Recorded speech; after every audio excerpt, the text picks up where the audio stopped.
1984, por George Orwell, parte 28. Envolvía las ruinas en torno a las cuales se agolpaba ya una multitud.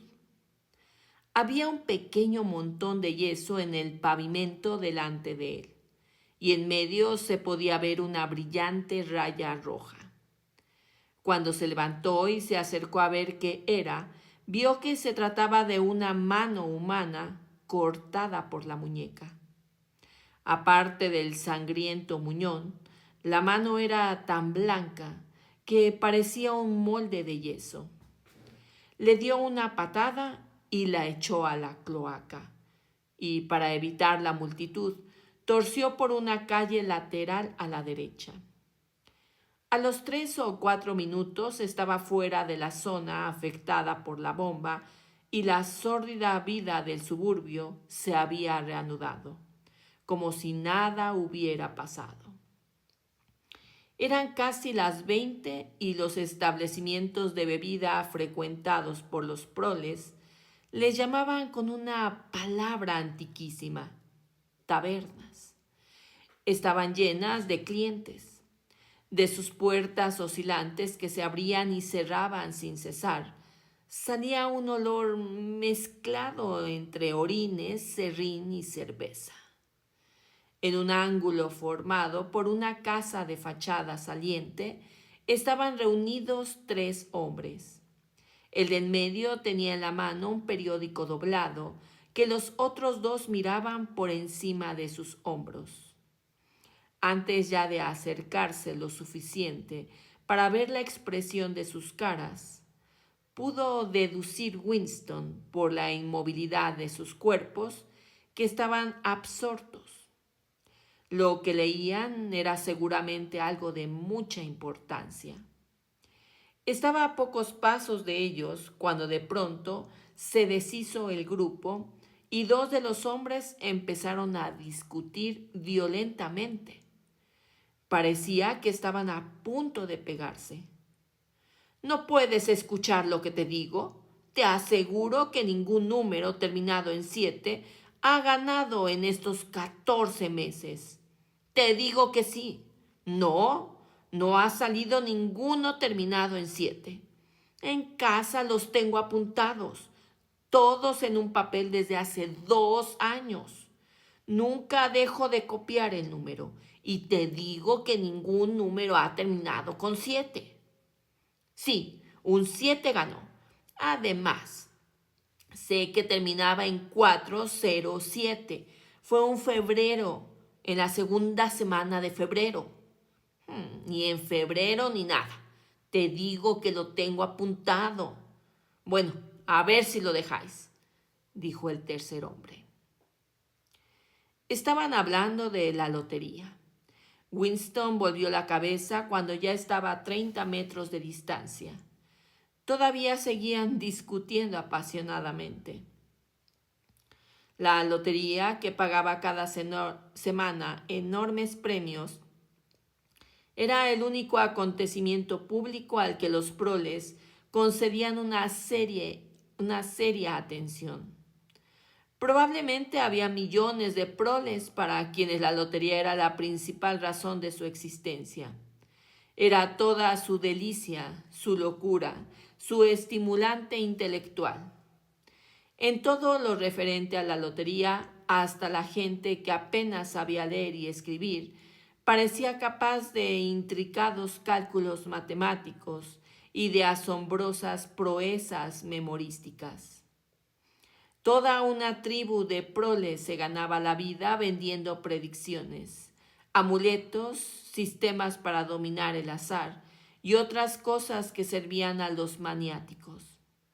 Winston nada tenía que ver con la organización de la lotería, dependiente del Ministerio de la Abundancia, pero sabía perfectamente, como cualquier miembro del partido, que los premios eran en su mayoría imaginarios. Solo se pagaban pequeñas sumas y los ganadores de los grandes premios eran personas inexistentes. Como no había verdadera comunicación entre una y otra parte de Oceanía, esto resultaba muy fácil. Si había esperanzas, estaba en los proles. Esta era la idea esencial.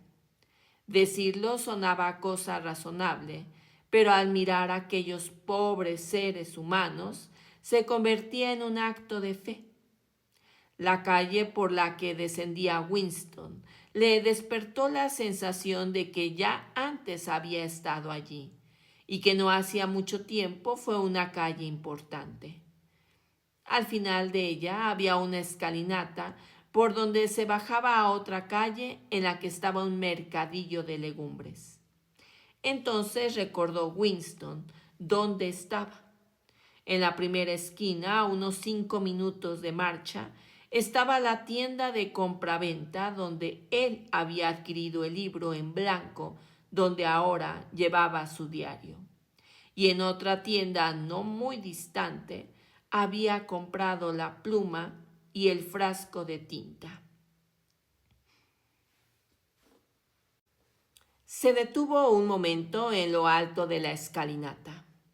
Al otro lado de la calle había una sórdida taberna cuyas ventanas parecían cubiertas de escarcha, pero solo era polvo.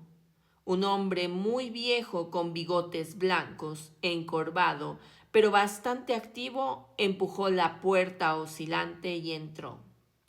Mientras observaba desde allí, se le ocurrió a Winston que aquel viejo, que por lo menos debía de tener 80 años, habría sido ya un hombre maduro cuando ocurrió la revolución. Él y unos cuantos como él eran los últimos eslabones que unían al mundo actual con el mundo desaparecido del capitalismo. En el partido no había mucha gente cuyas ideas se hubieran formado antes de la revolución. La generación más vieja había sido barrida casi por completo en las grandes purgas de los años 50 y 60, y los pocos que sobrevivieron vivían aterrorizados y en una entrega intelectual absoluta. Si vivía aún alguien que pudiera contar con veracidad las condiciones de vida en la primera mitad del siglo, tenía que ser un prole. De pronto, recordó Winston el trozo de libro de historia que había copiado en su diario y le asaltó un impulso loco. Entraría en la taberna, trabaría un conocimiento con aquel viejo y le interrogaría. Le diría, cuénteme su vida cuando era usted un muchacho. ¿Se vivía entonces mejor que ahora o peor? Precipitadamente, para no tener tiempo de asustarse, bajó la escalinata y cruzó la calle. Desde luego, era una locura. Como de costumbre, no había ninguna prohibición concreta de hablar con los proles y frecuentar sus tabernas. Pero no podía pasar inadvertido, ya que era rarísimo que alguien lo hiciera. Si aparecía alguna patrulla, Winston podría decir que se había sentido mal, pero no le iban a creer. Empujó la puerta y le dio en la cara un repugnante olor a queso y cerveza agria. Al entrar él, las voces casi se apagaron. Todos los presentes le miraban su mono azul. Unos individuos que jugaban al blanco con unos dardos se interrumpieron durante medio minuto. El viejo al que le había seguido estaba acodado en el bar, discutiendo con el barman. Un joven corpulento, de nariz ganchuda y enormes antebrazos. Otros clientes con vasos en la mano contemplaban la escena. ¿Vas a decirme que no puedes servirme una pinta de cerveza?, decía el viejo. ¿Y qué demonios de nombre es eso de pinta?, preguntó el tabernero, inclinándose sobre el mostrador con los dedos apoyados en él. Escuchad. Presume de tabernero y no sabe lo que es una pinta. A este hay que mandarle a la escuela.